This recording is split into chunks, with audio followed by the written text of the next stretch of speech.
Assalamualaikum warahmatullahi wabarakatuh. Halo semua.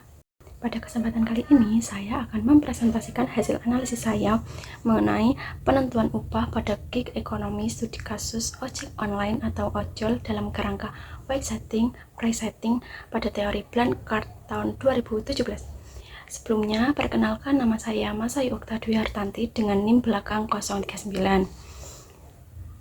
Kemudian latar belakang. Perkembangan platform digital telah mendorong munculnya gig ekonomi sebagai bentuk baru pasar tenaga kerja.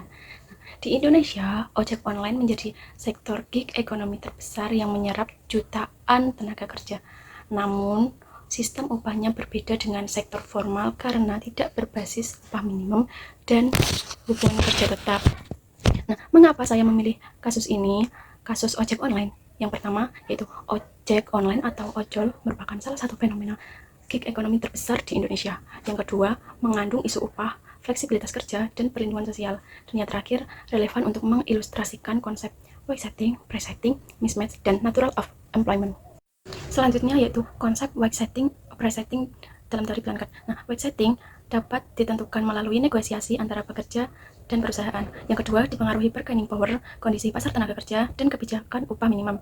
Yang kedua, price setting. Price setting dalam kasus ojol ini, perusahaan menentukan harga berdasarkan biaya dan markup. Yang kedua, menentukan kemampuan perusahaan membayar upah.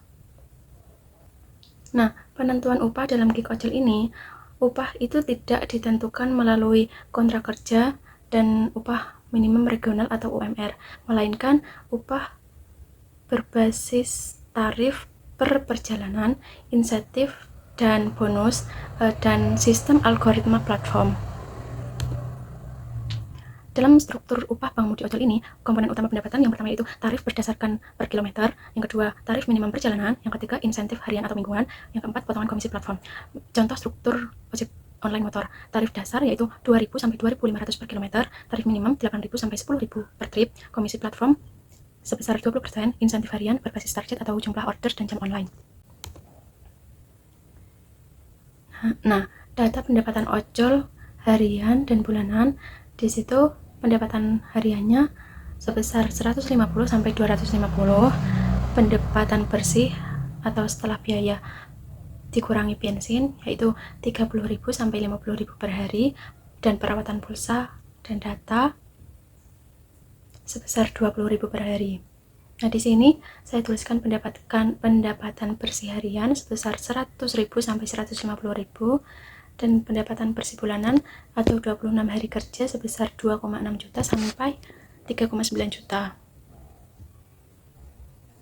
Nah, upah ojol dan natural rate of employment hubungannya yaitu ojol menyerap pengangguran fungsional dan pengangguran struktural, namun tidak mengurangi pengangguran secara berkualitas.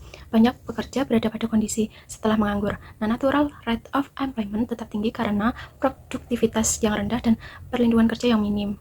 Nah, dalam kasus ojek online ada isu perlindungan dan regulasi. Di kasus ini tidak ada jaminan upah minimum dan jaminan jam kerja. Nah, regulasi lebih fokus pada konsumen, melainkan kesejahteraan pengemudi.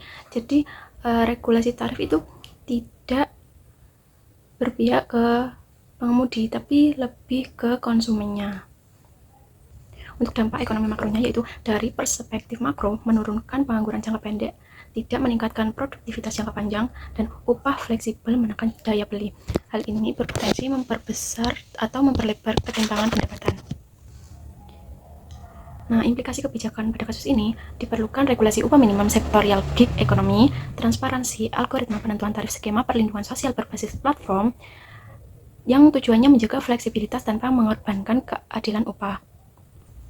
Kemudian dapat kita simpulkan, penentuan upah pengemudi ojek online di Indonesia didominasi oleh kebijakan platform dan mekanisme pasar, sehingga posisi tawar pengemudi menjadi lemah. Tidak adanya standar upah minimum menyebabkan pendapatan pengemudi tidak stabil dan seringkali belum layak. Meskipun gig ekonomi efektif menyerap tenaga kerja, sistem ini belum mampu menciptakan pekerjaan yang berkelanjutan dan aman bagi pengemudi dalam jangka panjang. Mungkin cukup itu saja yang dapat saya sampaikan. Kalau ada kurang lebihnya saya mohon maaf dan terima kasih. Wassalamualaikum warahmatullahi wabarakatuh.